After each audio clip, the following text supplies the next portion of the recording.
Puji Tuhan, selamat pagi. Kembali lagi kita bertemu di program Berkat Pagi pada pagi hari ini. Saat ini saudara yang dikasihi Tuhan, kita akan merenungkan kebenaran firman Tuhan, yaitu firman Tuhan pada pagi hari ini terdapat di dalam kitab, mari kita buka sama-sama di dalam Yoel pasalnya yang kedua. Kita buka Alkitab kita di dalam kitab Yoel pasalnya yang kedua. Kita akan baca ayatnya yang ke-28 dan 29. Sekali lagi Yoel pasal 2 ayat 28-29, demikian bunyi firman Tuhan. Kemudian daripada itu akan terjadi bahwa aku akan mencurahkan rohku ke atas semua manusia, maka anak-anakmu laki-laki dan perempuan akan bernubuat. Orang-orangmu yang tua akan mendapat mimpi, teruna-terunamu akan mendapat penglihatan-penglihatan. Ayat 29, juga ke atas hamba-hambamu laki-laki dan perempuan akan kucurahkan rohku pada hari-hari itu. Puji Tuhan, demikian kebenaran firman Tuhan. Kitab Yoel pasalnya yang kedua merupakan satu ayat yang sangat luar biasa. Kenapa luar biasa? Karena ini menjadi suatu nubuatan dari Nabi Yoel yang ada. Saudara yang dikasihi Tuhan, saya tertarik dengan ayat ini. Kenapa?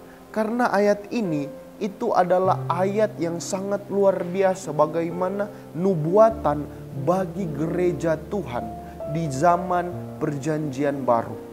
Itu adalah suatu nubuatan yang Tuhan berikan.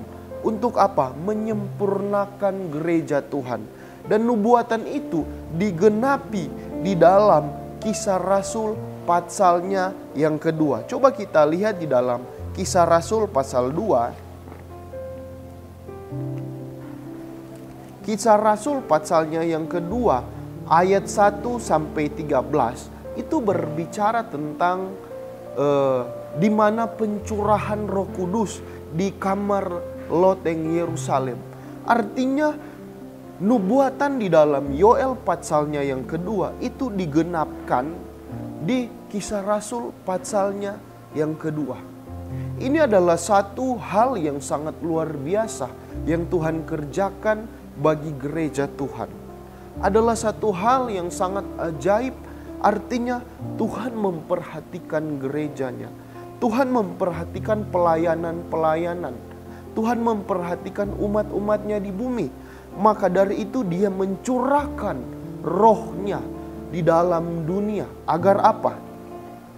Agar terjadi satu perubahan yang besar di dalam setiap kehidupan orang yang percaya kepada Tuhan. Kenapa?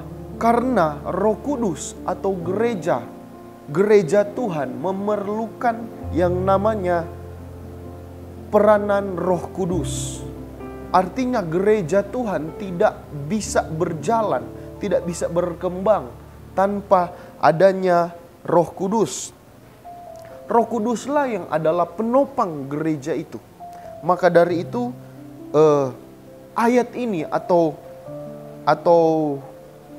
nubuatan yang diberikan oleh Yoel dan digenapkan di dalam Kisah pasal 2. Bagaimana juga Petrus ketika dia dipenuhi oleh Roh Kudus, dia berkhotbah, 3.000 orang saudara bertobat. Artinya Petrus juga mengutip ayat ini. Kalau kita baca di dalam Kisah 2 ayatnya yang ke-17 dan seterusnya, itu adalah salah satu kutipan dari Rasul Petrus.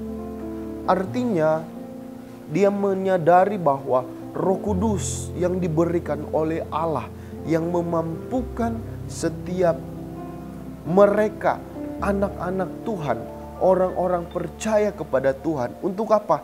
Untuk berjuang di dalam pelayanan. Poin yang pertama yang akan saya bagikan yaitu yang pertama, gereja akan disempurnakan oleh Roh Kudus. Artinya di sini ya gereja Tuhan itu butuh peranan Roh Kudus. Ada karunia-karunia roh di sana. Ada bahasa-bahasa roh di sana. Di sana juga ada buah-buah roh. Artinya Roh Kuduslah yang menjadi peranan penting di dalam gereja Tuhan pada akhir zaman. Kita tidak bisa hidup tanpa Roh Kudus. Kita tidak bisa hidup tanpa peranan Roh Kudus di dalam setiap kehidupan kita. Artinya kita perlu Roh Tuhan berdaulat memimpin kita di dalam kebenaran-kebenaran. Kita tidak bisa melakukan firman Tuhan tanpa adanya Roh Kudus di dalam kehidupan saya dan saudara.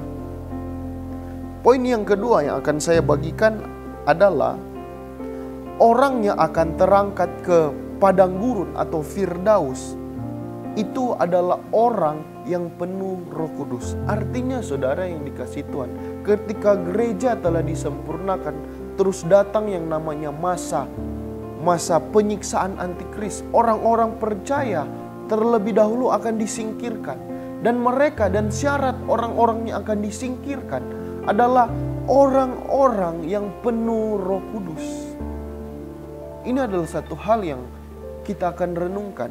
Artinya kita butuh peranan Roh Allah di dalam hidup kita. Agar kita bisa disingkirkan. Kita tidak mengalami masa penyiksaan antikris. Kita akan disingkirkan dibawa kepada tempat yang aman, yaitu padang gurun. Itu adalah tempat yang dari Tuhan. Artinya saudara yang dikasihi Tuhan, kita perlu yang namanya Roh Kudus di dalam hidup kita.